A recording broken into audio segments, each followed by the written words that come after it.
Mambo vipi bro? Poa poa. Uko shwari? Kabisa. Bana, samani kidogo. Hapa nipo kwenye basi lakini kuna tatizo kidogo hapa. Kuna tatizo? Niambie nishauri. Kuna mshikaji hapa mmoja hivi makaa pembeni yangu.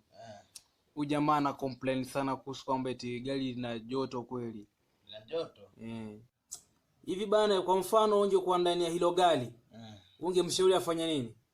Kama ningekuwa kwenye hilo gari, ningemshauri ashuke apande friji.